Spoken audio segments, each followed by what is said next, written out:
सबसे पहले जो जन्म हुआ है वो हुआ है रामानुजाचार्य का। रामानुजाचार्य 1017 में पेरम्बदूर तमिलनाडु में श्रीरंगम में उन्होंने अपनी शिक्षा भी प्राप्त करी थी। और बाद में कुलोत्तुंग फर्स्ट ने उनको बाहर निकाल दिया, लेकिन बाद में विष्णुवर्धन नाम का मतलब विटिंग जो एक राजा था, विटिंग ने इनको क्या किया था, लाइक अपने यहाँ पे शरण दी थी। माधवा माधवा वहा, इसमें देखो इनका धा ऐसा आ रहा, तो इनका जन्म भी ऐसा 3 और 8 इस तरीके से इसमें मिलता जुलता। तो 1238 में हुआ था। जगह का नाम है पजक, उडुपी उडुपी डिस्ट्रिक्ट है कर्नाटका के अंदर। निम्बार्काचार्य 12वीं शताब्दी 11वीं 12वीं शताब्दी में। तो बारकाचार्य का जन्म बेल्लारी में हुआ था, बट इन्होंने अपना पूरा जीवन तो सब कुछ गुजारा है वृंदावन में।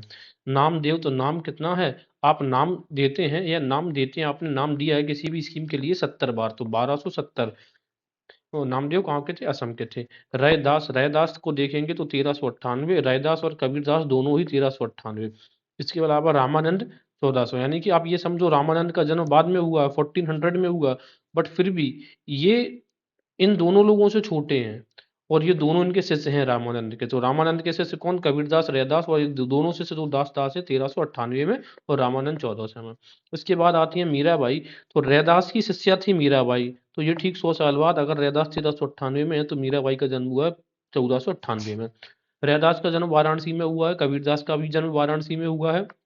रामानंद जन्म तो प्रयागराज में हुआ, बट इनका और बाकी सब चीजें आप देखोगे तो ये इनका पूरा वाराणसी में ही उन्होंने अपनी कर्मभूमि रखी थी। मीराबाई 1498 में जन्म हुआ राजस्थान में। और जनरली अगर आप बात करेंगे तो ये जनरली राठौड़ परिवार से बिलोंग करती थी, और शादी इनकी सिसोदिया में हुई थी। सिसोदिया वही वंश है जो कि महाराणा प्रताप का था। मलूक दास, तो मलूक मलूक कितना 74, 74 मलूक दास, 74 मलूक दास, कड़ा प्रयागराज में।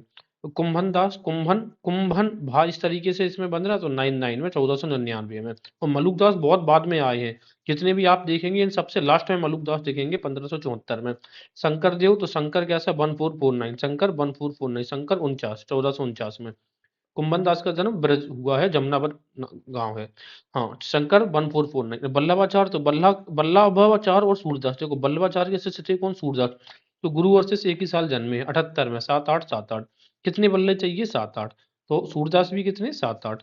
और वल्लभाचार्य का भी जन्म हुआ है, वासे वल्लभाचार्य, वासे वाराणसी। सूरदास का जन्म 1478 में हुआ है। कहाँ पे, सीरी सीरी फरीदाबाद डिस्ट्रिक्ट। और कहीं कहीं पे लिखा है कि रुकनपुर आगरा। ठीक है। और तुलसी, अब तुलसी बहुत बाद में हुई है, तो तुलसी इसमें एल आ रहा ना, TUL, ऐसे देखो TULSI, तो तुल एल है तो 1511 में।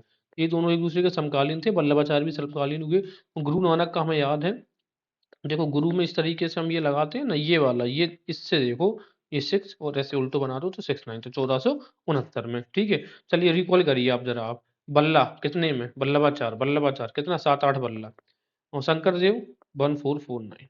नामदेव, नामदेव नामदेव कब, 1470। हाँ, एक चीज आज बता दे रहा हूँ, अगर पूछा जाएगा महाराष्ट्र के जो भी संत हैं, उनके लिए जो ट्रैक है वो है जी नेत्र, NETR है। तो जी नेत्र से, जी से मतलब है ज्ञानदेव, N से आपका बन जाएगा नामदेव, E से बनेगा एकनाथ, ठीक है ना, और से बनेगा जो रामदास थे ना, ये, ठीक है ना, तुकाराम। तो ये आपका है क्रम से, इनको अगर लगाने का आ जाएगा तो जी नेत्र याद रख लेना। इनका जी नेत्र क्रम है, महाराष्ट्र के साधु जो सूफी, सॉरी भक्ति मूवमेंट्स के संत थे उनके लिए। Thank you.